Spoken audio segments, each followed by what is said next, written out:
Hello, my name is Raya from Active Health Clinic, and here at the clinic I am known as the Queen of Pacing, actually. And recently I've been struggling with more fatigue myself, and it's meant that I've had to do a bit of a refresher on some of my pacing strategies that I used many years ago.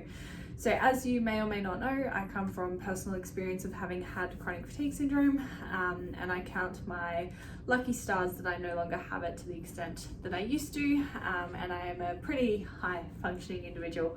But recently I've been experiencing a bit more fatigue and especially some brain fog, and that's actually meant that I've had to reevaluate some of my pacing strategies. It took me many years, but pacing became a big part of my life and a big part of just the way I went about things. It wasn't something conscious anymore, it was something that was routine. And recently with a bit more fatigue, it's meant that I've had to question that and go about it in a different way.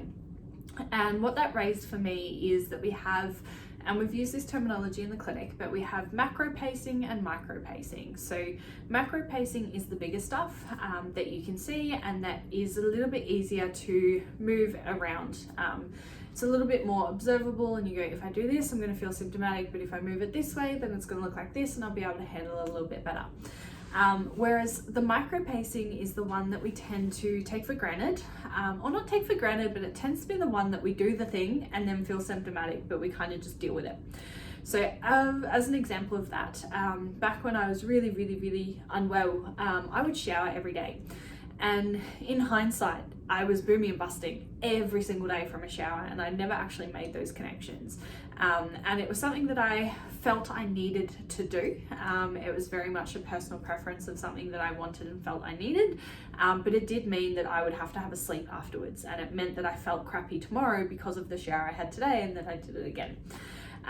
So I've found that there are certain things within our day-to-day activities or week-to-week activities that we just do, and we just deal with the side effects or the consequences of having done so. And this is where I really feel that micro pacing comes into it. So when it comes to fatigue management, it's really being conservative of our activity. Now, we know that different activities take different spoons or energy capacities out of us, and for certain people, some things are more tiring than others, and some things are a bit more manageable than others. So it's really important to reflect upon what it is your body has difficulty with, that is more of a challenge to you within your days and within your weeks. And then it's really important to have a look at what you can do for that. Now, recently in our AHC connection, you will have seen that there's a conversation of having a snack box in the bedroom. So having a box full of non-perishable snacks that can stay there so that you have access to that without having to go to the kitchen. There was another post of a sort of a caddy of shelves that was on wheels that you can roll with you to take places. So it carries the iPad, but it carries snacks and it carries medication or anything that you could possibly need, a charger, so that you're not carrying it from one room to the other, it can wheel with you. And it's really important to really think about the fact that a lot of us have learned to deal with our health conditions, and we've learned hacks along the way. And it's actually really important to have these conversations, because the hacks are the amazing things that help us deal with these conditions. And these are the things that are the micro pacing. Now, micro pacing is the sort of the awareness of where your energy is going and what modifications you can put in place to put as minimal energy into that task as possible. Now, this is the idea of having a snack box in the bedroom, or having a caddy that can wheel with you. This is strategically placing things around the house so it is where you need it to be. Not where it makes sense, but where you actually need it to be. So, my supplements are on my bathroom counter near my toothbrush, and they are labeled of days of the week, and they are put next to my toothbrush so that I do that every night when I go to bed. Previously I used to do it every morning, and I've kept forgetting, so I swapped it to every night. I also have a secondary reminder that if I haven't already done so, it'll remind me to do so. So little things like that we try, it hasn't worked, or we try something and it does work, and that is really important. It helps us manage our fatigue, or maybe even brain fog when forgetting things.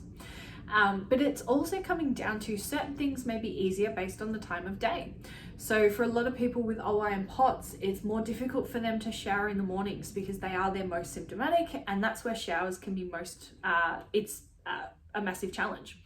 So showering later on in the day, or after you've had time to hydrate and eat and allow enough time to pass from eating to then shower, that can actually really come in handy.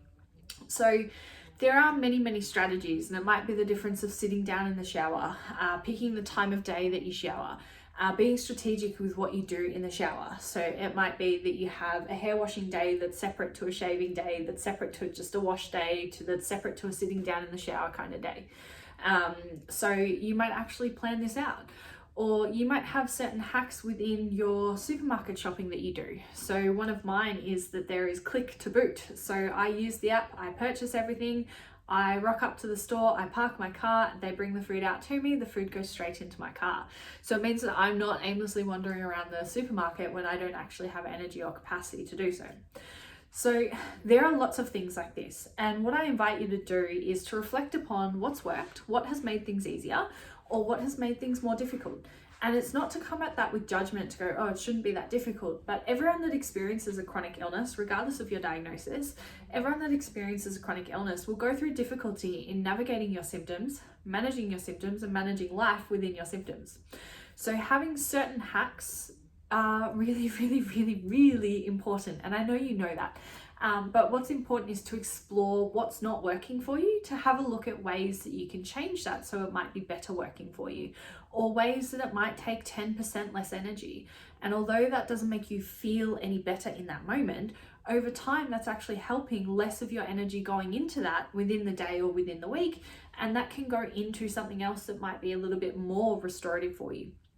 So what I am encouraging is for you to explore your hacks, for you to explore your fatigue, to explore your energy conservation, and make sure that you are forward planning. Micro pacing, macro pacing, whatever it is, it works better when we work in advance. If we're constantly dealing with what's just happened, we're constantly recovering from behind. We're not pre-planning to manage things, which means we're responding and reacting. We're not forward planning, and we're not being able to create that stability in the same even field that we may be able to if we were forward planning. So that means just being aware of our triggers ahead of time and putting in our modifications there in whatever way we possibly can. Now, sometimes we can't do that, sometimes we can, but it's taking that opportunity when we can. Okay, so I encourage you, I hope this has been helpful, but I encourage you to think about what yours are, and I encourage you to think about what other people have suggested and make your own version of that. There is not one hack that works for everyone, but there is fatigue management, there is symptom management, there is pacing, there is forward planning, there's that to a grand scale like macro pacing, and that to a smaller scale like micro pacing. But I encourage you to explore that and find your version of pacing, which is another video of mine, but I encourage you to find your version of pacing, because that is where things stabilize. That is where you are truly listening to your body, to your needs, and that is exactly what we need to do within a chronic illness. So I hope you found this helpful. If you have any hacks, drop them below, because we could all use them, or try them and see what works for us and what works for someone else. So we appreciate that, and see you soon.